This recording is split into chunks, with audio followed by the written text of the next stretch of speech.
On the table was a divorce paper. "I'm gonna divorce you and live with her. We're selling the house and car, so you guys gotta leave." Tom looked crestfallen and blurted out, "I didn't mean it like that." I didn't know what to do and lost all expression on my face. After saying that, Tom stood up and left. "Does your company allow affairs?" When Luke said, "How about it?" and prompted for an answer, one of them cleared his throat and began to speak as if he had come back to his senses. The one who answered appeared to be the oldest among the interviewers. "There have been no affairs here so far, but such infidelity should never be tolerated. We impose strict penalties." Luke then explained to the interviewer that his father, who had cheated on his mother and abandoned her, worked there and was currently having an affair in the workplace. "My name is Sally Oliver. I'm 46 years old. A single mother, working while living with my son, Luke. I got divorced 20 years ago, right after giving birth, and became a single mother. I started dating Tom in college when we were in the same club. When we became professionals, we were both busy and I broke up with him once to date another guy. But, no matter who I dated, I kept comparing them to Tom and it never lasted. Then, Tom contacted me, and we met again after a long time. He seemed more relaxed in his job and looked very dependable, with an air of maturity. Despite the long absence, we clicked just like old times. Tom's stubborn and assertive nature, once a bad habit, now seemed manly, and I fell for him all over again. We resumed our relationship and quickly got married. I got pregnant and gave birth to Luke in less than 6 months of marriage. Things moved fast from reunion to childbirth, but Tom's attitude was a concern. He started coming home late when my morning sickness got worse. Initially, he was caring, but gradually began to treat me poorly. Even when I couldn't stand the smell of oil, Tom insisted on fried food, and I often had to cook it while holding back nausea. When I was lying down, Tom, saying pregnancy isn't an illness, didn't allow any slack in household chores. Of course, he never helped. At this time, Tom had become a manager. Tom often boasted, "Becoming a department manager at this age is a first for the company." Even though I felt lonely, I was thankful that Tom's job allowed us to live without financial struggles. But I couldn't shake off the loneliness and wished Tom would finish work earlier. Almost single-handedly, I managed the household chores and somehow gave birth to Luke. Incredibly, Tom wasn't present during the pregnancy. This led to people at the clinic mistaking me for a single mother. After the birth, my mother came to help around the house, but she had to return in 2 weeks due to my father's poor health back home. Tom's attitude remained unchanged after the birth, and I continued to juggle childcare and housework all by myself. One night, as usual, I went to bed but awoke to find Tom standing by the bed. Drunk, with a flushed face and a sharp gaze, he stared at me. As soon as he noticed I was awake, he left the room. Feeling uneasy about Tom's ominous presence, I cautiously got up. Luke was sleeping soundly next to me. Tom couldn't handle Luke's night crying. He always complained when awakened by Luke's cries. I quietly got up, trying not to provoke Tom, and headed to the living room. There, I saw Tom's large bag he uses for business trips. I thought he was preparing for a sudden trip. Tom said, "I'm leaving." I misunderstood, thinking he meant for a business trip. "Where is the trip to?" Tom glared at me intensely. "No. I mean, we're getting a divorce." I couldn't comprehend Tom's words. What was he talking about? He mentioned divorce. Who's getting divorced? I was unable to react at all to Tom. He sighed in resignation at my unresponsive state and said, "I'm leaving," then grabbed his bag and headed to the entrance. As if responding to his words, Luke's crying echoed from the bedroom. I felt sorry for Luke, but I couldn't tend to him right now. I grabbed Tom's arm to stop him. I was scared of being abandoned by Tom. He looked at me with disgust and violently shook off my arm. "Don't get in my way." I collapsed in the hallway, too weak to stand up. Tom muttered without turning back, "The baby's crying is too loud," and left the house. I called Tom's cell phone several times and sent emails, but there was no reply. A few days later, Tom returned. I thought maybe we could go back to being a family. I greeted him with a smile, but Tom sat down in the living room chair with a sullen face. Holding Luke, I sat opposite Tom.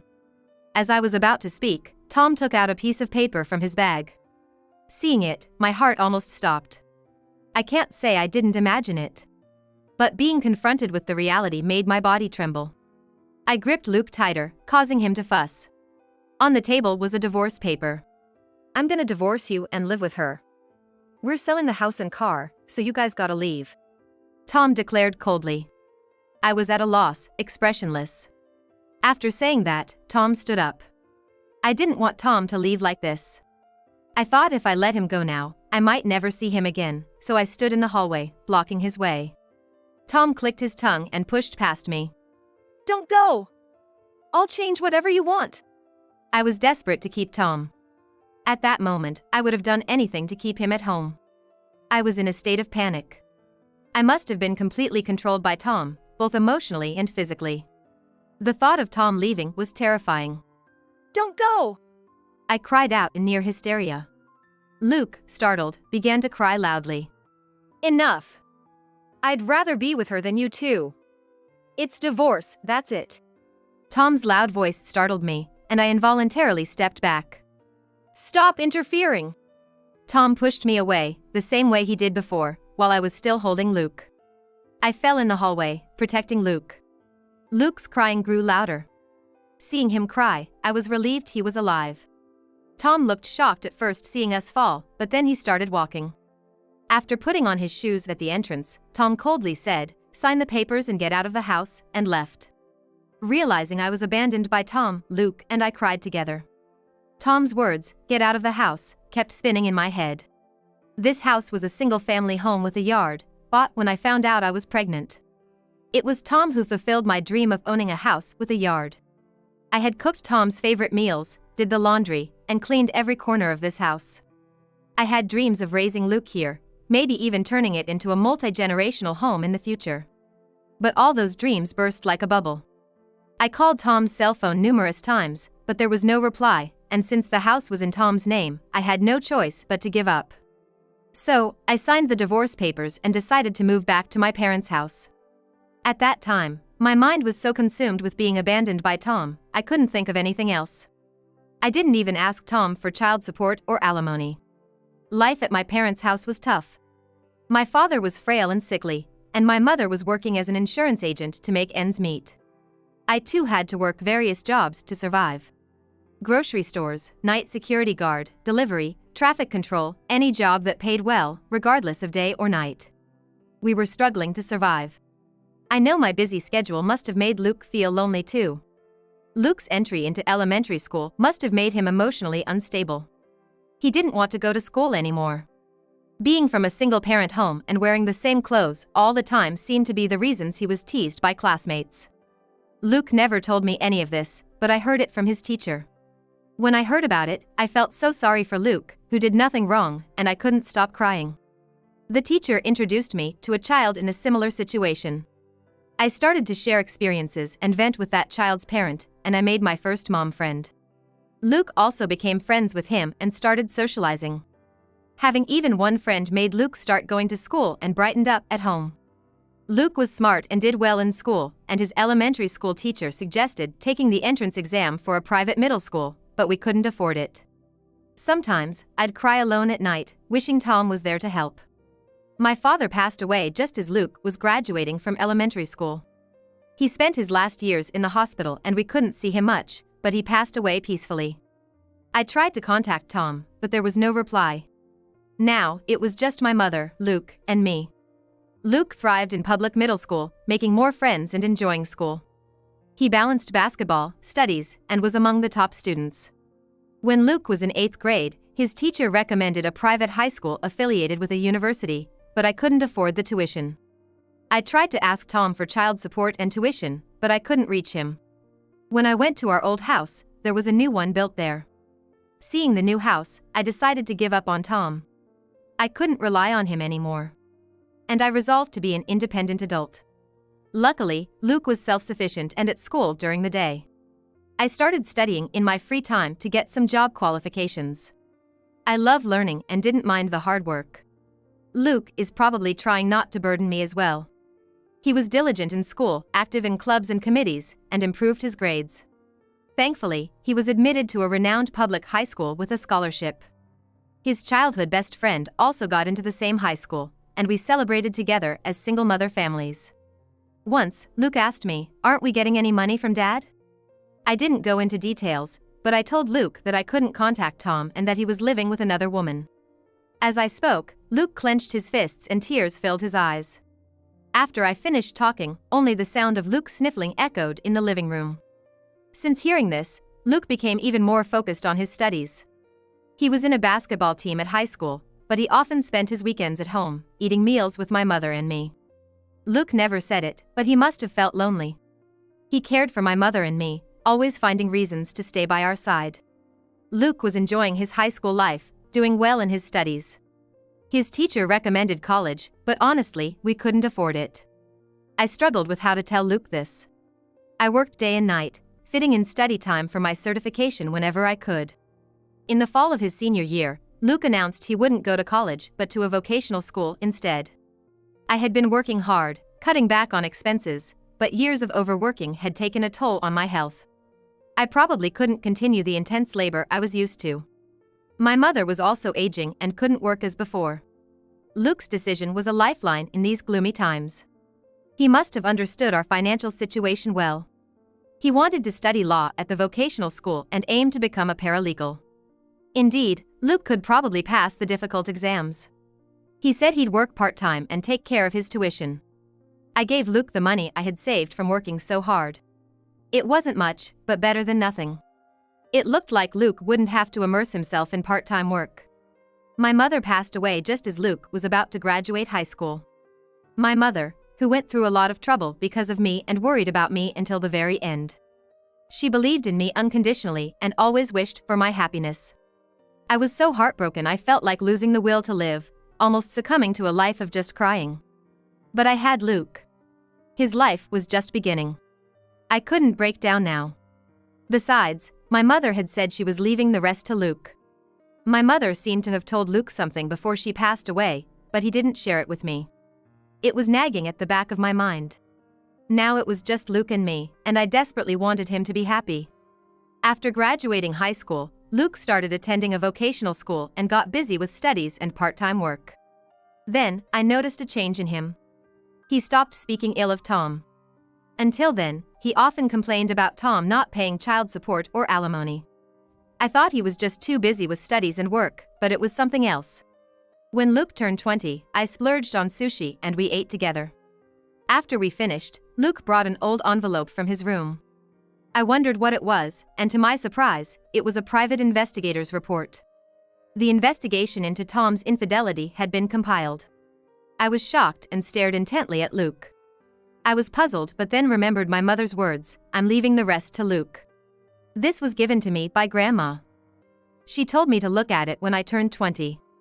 So, my mother had hired the detective. I had tried not to think about Tom, but our current life was a result of his actions. I decided to read the documents from the beginning. As I read, I became increasingly unable to forgive Tom. Memories came flooding back, and I started crying. According to the report, Tom had been cheating since we were together. The other woman was 6 years younger than me. They met through work. She had no family, and Tom started dating her under the pretense of taking care of her. As my morning sickness worsened and I became more bedridden, he saw her more often. I guess I became a burden to him. Why would she, having no family herself and knowing the importance of family, destroy someone else's? I couldn't comprehend it. Then, more photos surfaced. Tom and the woman walking arm in arm. Pictures of her pregnant, with Tom's hand on her belly. He was so averse when I was pregnant. What was all this about? To anyone unaware, the photos would look like a happy couple eagerly awaiting the birth of their child. But knowing the truth, my anger at Tom's infidelity, which I had tried to ignore, was now boiling over. It was like a volcano on the brink of eruption. I wanted to bring both of them down to hell, but I managed to restrain myself. Would it be right to show Luke such a vengeful side of me? It might make him sad. It's been nearly 20 years since I divorced. The child in those photos must be about Luke's age now.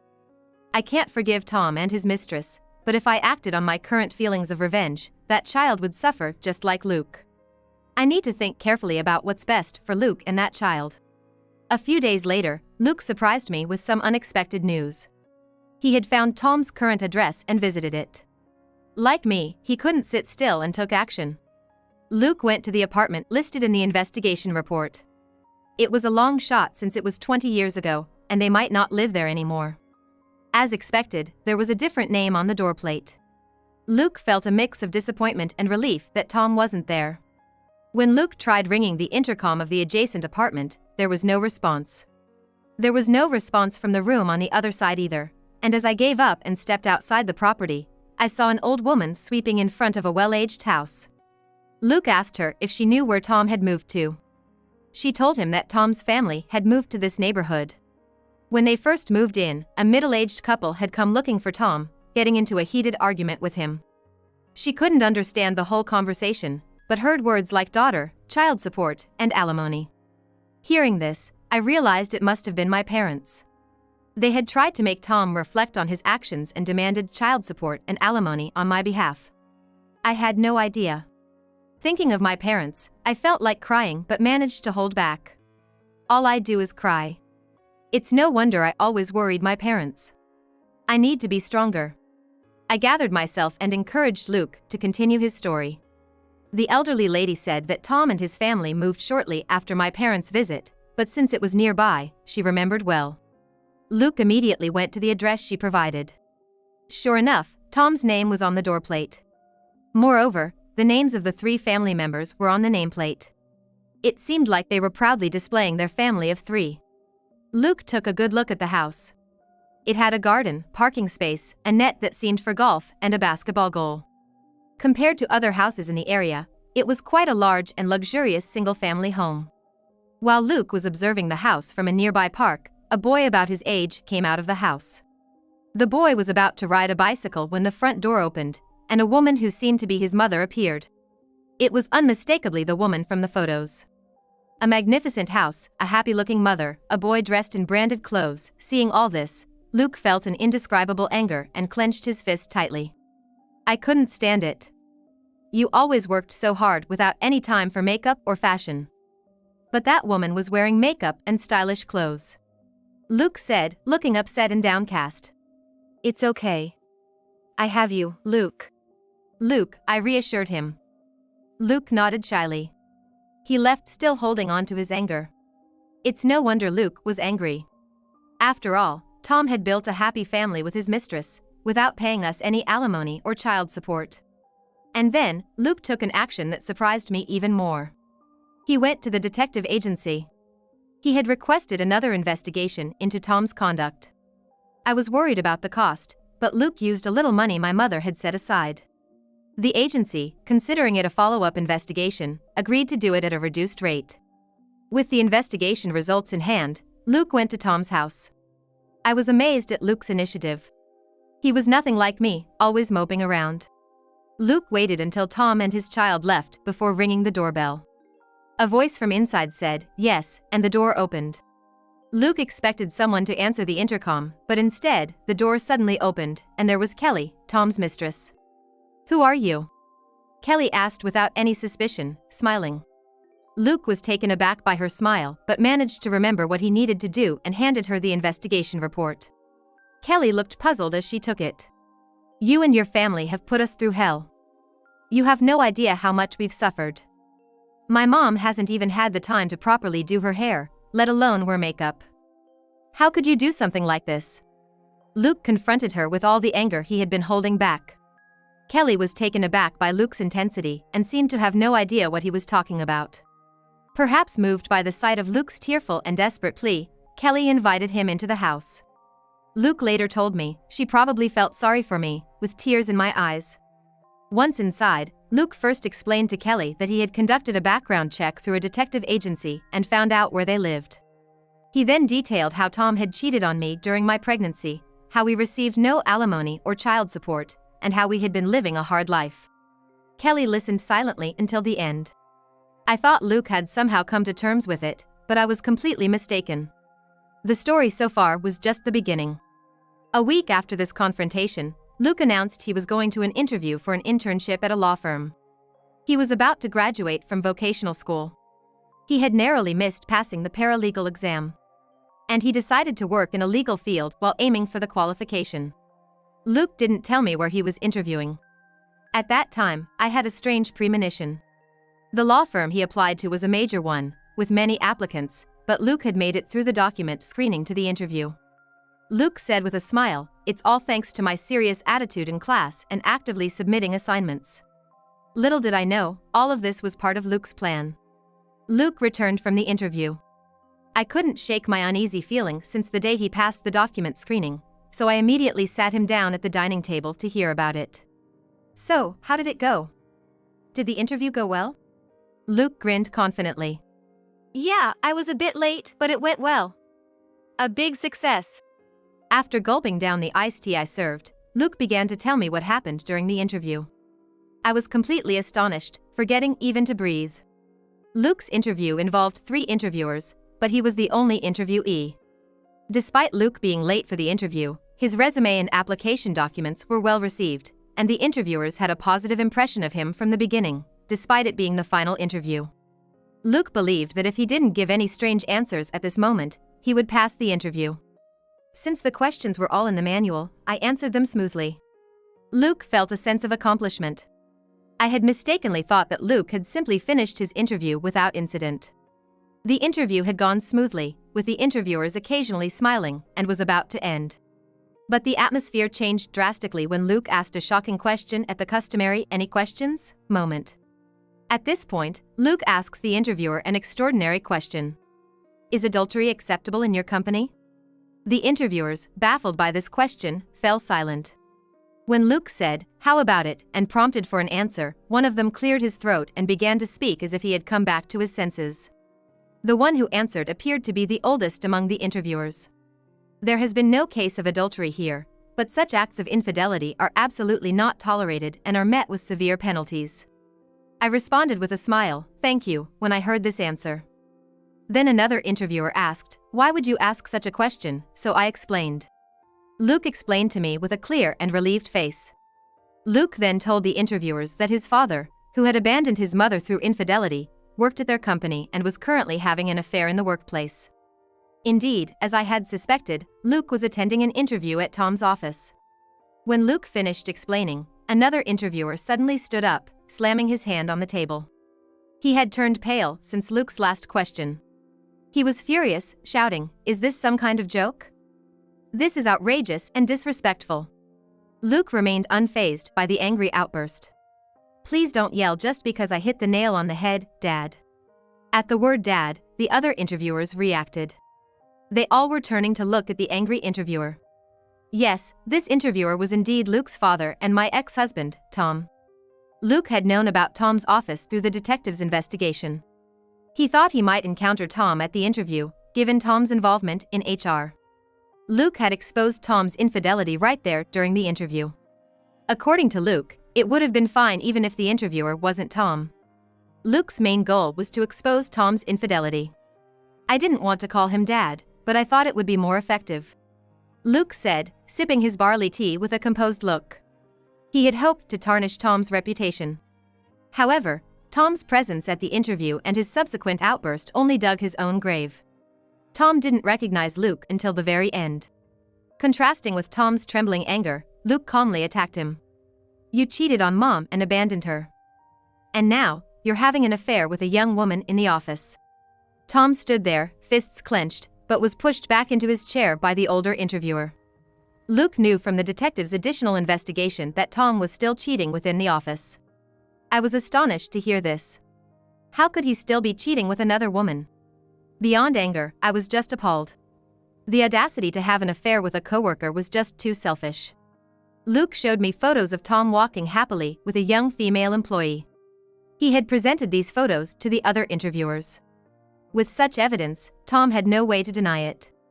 But still, Tom maintained a high-handed attitude towards Luke. "Are you trying to harass me? Don't think you can get away with this." When Luke heard this, he thought, who's really at fault here? Tom kept attacking Luke verbally, saying, "Don't talk nonsense." Luke responded calmly and composedly. "It's the truth. I wanted to ask how a company that appoints a person who commits adultery to a responsible position thinks about this matter. I felt a bit frightened of my own son. It's terrifying to have an interviewer become the target in an interview." Luke's calm demeanor made Tom's furious reaction seem even more villainous. The other two interviewers seemed to look at Tom with disapproval. Luke had to suppress his laughter seeing their faces. He then stood up and showed the detective's report to the other interviewers. They took it hesitantly. "I expect a proper response," Luke said before leaving the interview room. From inside, he could hear voices scolding Tom, "What in the world is this, and what have you done?" But Luke's story didn't end there. He soon went back to the interview room. "I remembered that Kelly said she would be here today." Hearing this, Tom was speechless, his jaw dropping in shock. Luke told Kelly about Tom's current affair, and she was furious. Luke said he had never seen someone so angry. Kelly was all fired up about giving Tom a piece of her mind. With this, Tom had no escape. Ignoring Tom, who was still in shock, Luke left the room again. The angry voices continued inside. Luke had intentionally been late to the interview to ensure it would be the last one of the day, anticipating this chaos. Though it might have been the worst interview under normal circumstances, Luke felt satisfied for getting back at Tom and told me so. Coming here was solely for revenge against Tom, so failing the internship was within Luke's expectations. As Luke confidently walked towards the exit in the lobby, he heard footsteps running up behind him. Turning around, he saw an enraged Tom. Tom, driven by anger, lunged at Luke. Luke managed to dodge but fell, landing on his backside. Tom grabbed Luke by the collar, yelling furiously with a menacing look. Tom spat, "What have you done? If it weren't for you." Luke braced himself for a hit. At that moment, Tom was restrained from behind by what seemed to be his boss. "Stop it, this is disgraceful." Such voices could be heard. Then Kelly appeared at the main entrance. She coldly confronted Tom, who was still being restrained. "What are you doing to Luke? And what's this about an affair?" Without waiting for a response, Kelly slapped Tom. "You lied to me, saying you were single." Tom was stunned by the sudden turn of events. His cheek was reddening. "Don't joke with me." Snapped back to reality by Kelly's loud voice, Tom began to make excuses. Well, this is, not what it seems." As the unexpected chaos unfolded, the people in the lobby surrounded Luke and the others, watching their every move. Kelly yelled loudly, pulling Tom back to reality as she began hitting him with her bag. Luke told me, "That was when I realized what a real mess looks like." Apparently, Kelly had no idea Tom was married. He had pretended to be single when courting Kelly, despite being married to me. Tom really was the worst kind of man. When Luke told Kelly about this, she burst into tears and apologized profusely. "I'm sorry, even though I didn't know. I will make amends for this."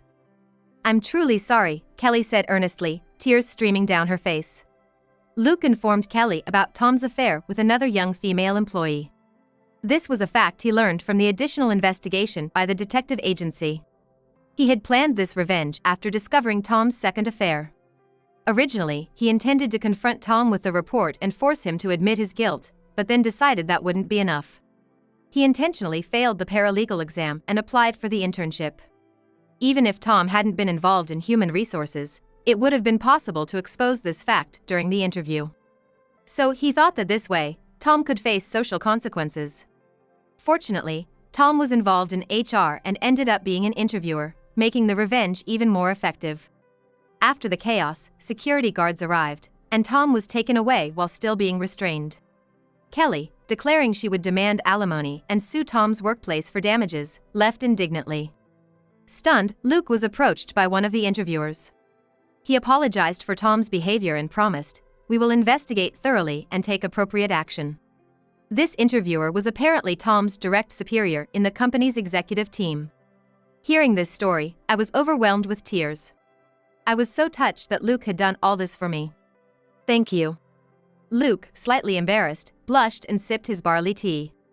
After the commotion, Tom ended up being relegated to handling paperwork in the General Affairs Department but was eventually fired for his misconduct. Tom's boss told me, if he had worked properly, he might have become a co-owner of the company. The woman Tom had an affair with lost her place in the company due to the scandal and was forced to resign. Kelly sued Tom for alimony and child support, and they officially divorced. Moreover, Kelly even claimed alimony and child support for me. I was about to give up, thinking it had been 20 years, but Luke told me that claims from 20 years ago were still valid, since my parents had initiated them during the divorce. I realized I had been supported all along by my mother, father, and Luke. Reflecting on this felt deeply moving. Tom's reputation suffered in the industry after the scandal, and he couldn't continue in the same line of work. He's now working any job he can find, day and night. Unaccustomed to such work, he's become haggard and gaunt, looking much older. His boss shared this with me. He has a lot of payments to make to both you and Kelly. Yes, Tom has a lot of debts to repay through work. When things finally settled, I met with Kelly. She sincerely apologized to me. I had no ill feelings towards her. We were both betrayed by Tom. Kelly turned out to be a gentle and kind person. I couldn't help smiling, thinking how scary she must have been when angry. I felt we could become good friends. My studies paid off, and I acquired several qualifications. Now, I work from home using these qualifications. Luke passed his exams and seems to be thriving at a major firm. He mentioned there's a woman he wants to introduce to me soon. I'm now pondering what dishes to prepare for her visit. To worry about such things. I'm amazed at how happy my life is now.